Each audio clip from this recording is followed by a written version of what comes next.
সংসার নামের এই যুদ্ধটা সামলানো যে কতটা কঠিন সেটা যারা করে তারাই জানে, বিশেষ করে যারা একলা থাকে তারাই জানে। বিশেষ করে ফ্যামিলি রিলেটিভ মা বাবা ভাই বোন কাউকে পাশে পাওয়া যায় না, সেই সময়টাই জানে যে কিভাবে পার করতে হয় আমাদেরকে। সব কিছু নিজেদেরকেই ম্যানেজ করতে হয়, হ্যান্ডেল করতে হয়। যখন ছোট ছিলাম এত কিছু তো জানতাম না, শুধু বসে বসে খেতাম, ঘুরে বেড়াতাম, খেলা করতাম, ব্যাস এতটুকুই।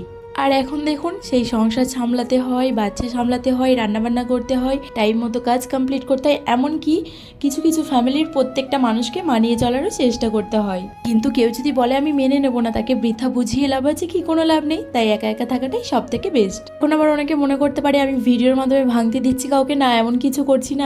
আমি জাস্ট জানাচ্ছি আমার যেটা মনে হলো সেটা। তাকে যে অনেক বকবক করা হলো, আমি যেদিন বকি সেদিন একটু বেশি ফালতু বকে ফেলি, তো এগুলো বাদ দিয়ে এখন আসল কথায় আসলাম। দিনটা ছিল রবিবার দিন কি রান্না করব ভাবছিলাম। রবিবার মানেই তো সবার কাছে স্পেশাল কিছু, কিন্তু আমাদের কাছে এমন কিছু নয়।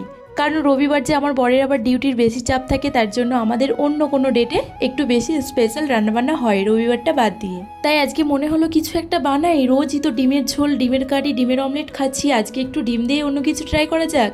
যেই ভাবা সেই কাজ। ডিম ভালো করে ভেজে নিয়েছি, আলু ভেজে নিয়েছি, ডিমের আলু যেরকম কষা করি সেরকম করে মশলাও কষিয়ে নিয়েছি। দাঁড়ান এটা দেখে আবার ভাববেন না কি ঘেটে খাওয়া রান্না করছি, না না এমন কিছু নয়, ভালো কিছুই রান্না করছি, আশা করছি আপনাদেরও ভালো লাগবে। তো মশলাটা আমি তেলের ওপরে গোটা গরম মশলা, পেঁয়াজ, টমেটো, আদা রসুন বাটা, জিরে, ধনে গুঁড়ো, যত রকম গুঁড়ো আছে সব কিছু দিয়ে ভালো করে কষিয়ে, আলুগুলোকে দিয়ে ভালো করে কষিয়ে আমি চালটা প্রায় 3-4 ঘন্টা ভিজিয়ে রেখেছিলাম। মানে সকালে উঠেই চালটা ভিজিয়ে ফেলেছিলাম। এই চালটা এতটা সাদা হয়ে গেছে। চালটা কিন্তু একেবারে নর্মাল চাল, যেটা আমরা ডেইলি ইউজ করি ভাত খাওয়ার জন্য।